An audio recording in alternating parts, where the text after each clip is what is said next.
आखिरकार लाख निजी सुरक्षा व्यवस्था और बुलेट प्रूफ सहित कई गाड़ियों के काफिले के बीच चलने वाला पूर्वांचल के मऊ जनपद के मोहम्मदाबाद ब्लॉक का ज्येष्ठ उप प्रमुख रह चुका अजीत सिंह अपने आप को बचा नहीं सका। उत्तर प्रदेश की राजधानी लखनऊ में अजीत सिंह की हत्या के बाद पूर्वांचल में आपराधिक पारा चढ़ने की आशंका बढ़ गई है।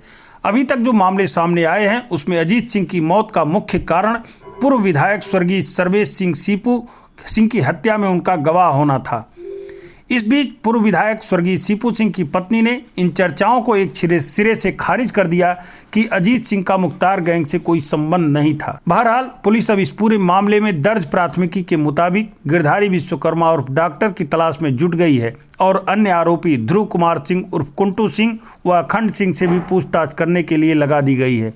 पूर्वांचल के बाहुबली अजीत सिंह की हत्या के मामले में पुलिस काफ़ी सक्रिय है। हत्या में प्रयुक्त 2 बाइक में से एक बाइक आजमगढ़ की निकली। हालांकि यह बाइक छठ पर्व के दौरान चोरी हुई थी और बाइक मालिक ने इसका थाने में FIR दर्ज करा दिया था।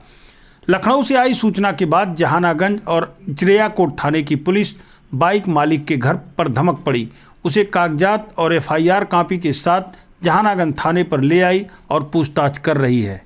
इन हालातों के बीच पोस्टमार्टम के बाद अजीत सिंह के शव को उनके क्षेत्र मोहम्मदाबाद रवाना किया गया। वाहनों के लंबे काफिले के बीच अजीत सिंह का शव जैसे ही उनके गांव पहुंचा, वहां रात्रि को काफ़ी भीड़ जमा हो गई। माहौल देख पुलिस ने आनन फानन में वहां से शव को गाजीपुर भिजवाया, जहां गंगा घाट पर उनका अंतिम संस्कार हो गया। आपको बता दें कि बीते बुधवार को पूर्वांचल के बाहुबली माफिया पूर्व ज्येष्ठ उप प्रमुख ब्लॉक अजीत सिंह की उत्तर प्रदेश की राजधानी लखनऊ के पास इलाके विभूति खंड के कठौता चौराहा के पास हथियारबंद बदमाशों ने गोलियों से भूनकर हत्या कर दी और फरार हो गए। 39 साल के अजीत सिंह का साथी मोहर सिंह भी इस घटना में घायल हुआ। बताते हैं कि पोस्टमार्टम के बाद जो रिपोर्ट सामने आई है उसमें 25 गोलियां लगने के निशान हैं, जिसमें 21 गोली आर पार हो गई है। उसके साथी को पैर में 3 गोली लगी है। हालांकि उसकी हालत खतरे से बाहर है।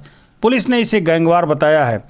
आपको बता दें कि इन बदमाशों ने जिस अजीत सिंह को अपने गोलियों का निशाना बनाया उसके ऊपर भी कई आपराधिक मुकदमे दर्ज थे और वह पूर्व ब्लॉक प्रमुख रानू सिंह का पति था। अजीत का ब्लॉक प्रमुख प्रतिनिधि के रूप में दबदबा था। पुलिस की माने तो अजीत सिंह एक माफिया और अपराधी भी था। पुलिस रिकॉर्ड में उसके खिलाफ अब तक 18 मुकदमे दर्ज हैं, इनमें से 5 हत्या के हैं। अजीत को बीते दिसंबर माह में जिला मजिस्ट्रेट ने जिला बदर किया था। हालांकि वह अपने आपराधिक इतिहास और दबंगई के चलते हमेशा चौकन्ना रहता था। चर्चा है कि अजीत सिंह अपनी गाड़ी को बुलेट प्रूफ करा कर रखता था। इतना ही नहीं, घर से बाहर निकलते समय 3-4 गाड़ियों का काफिला उसके साथ चलता था। बावजूद इसके भी वो अपने आप को नहीं बचा सका। हत्या के बाद चर्चा है कि इस घटना को अंजाम देने के लिए आजमगढ़ से बदमाश लखनऊ गए थे। आशंका है कि यह बदमाश पिछले कई दिनों से इनकी रेकी में लगे रहे होंगे, क्योंकि बरामद लाल रंग की गाड़ी को लेकर पुलिस हमलावरों तक पहुंचने में लगी है। अजीत सिंह क्षेत्र पंचायत में ठेके की बात रही हो या क्षेत्रीय राजनीति या फिर अन्य किसी ठेके को, इसको लेकर इलाके में उसका कोई विरोध नहीं करता था। 2005 में क्षेत्र पंचायत की राजनीति ने उसे पॉलिटिकल एंट्री ली थी। उस दौरान मोहम्मदाबाद ब्लॉक की देवसीपुर गांव से क्षेत्र पंचायत सदस्य का चुनाव जीतने के बाद ज्येष्ठ उप प्रमुख के पद पर निर्वाचित हुआ। 2010 में तमाम विरोध के बाद भी उसने अपने प्रभाव से अपनी पत्नी को ब्लॉक प्रमुख बनवाया। जब यह सीट आरक्षित हो गई तो उसने अपने यहाँ काम करने वाली मनभावती राजभर को निर्विरोध ब्लॉक प्रमुख बनवा दिया।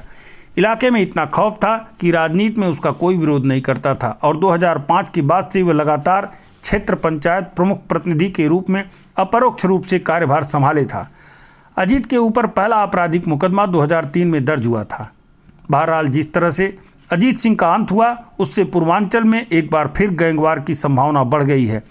इसलिए मऊ और आजमगढ़ पुलिस को भी काफ़ी सतर्क और पैनी नज़र रखनी होगी।